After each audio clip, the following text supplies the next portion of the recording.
Islam has absolutely no problem with a Muslim integrating, but Islam does not allow a Muslim to assimilate. There's a big difference. Integration means you are a good neighbor. Integration means that when you go, you live by the law of the lands and you assist the people in good and you work together in righteousness and piety. Integration means that you give your neighbor da'wah, be he a Muslim or even a non-Muslim. You send him food and maybe give him a copy, an English translation of the Quran. In reality, a good practicing Muslim is the best citizen that a government could ever hope for. Because in terms of, he understands the obligations of Allah upon him. He understands the obligations of where he lives. He's helping the people in goodness. He's giving charity. He's not lying and stealing and defrauding or committing these crimes. He is doing everything that he can. But our religion does not allow us to assimilate. That means the values in the book of Allah and the sunnah of the Prophet sallallahu alaihi wasallam, they're absolute. They are absolute values. And as for the values of society, then they are changing.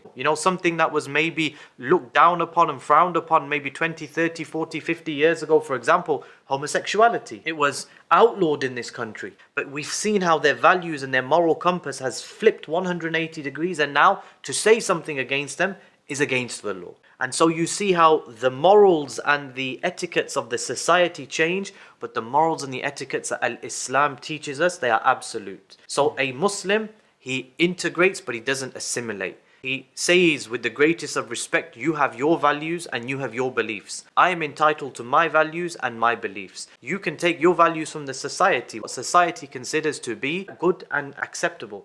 As for me, my values are taught to me by my Creator and by the Messenger sallallahu alaihi wasallam.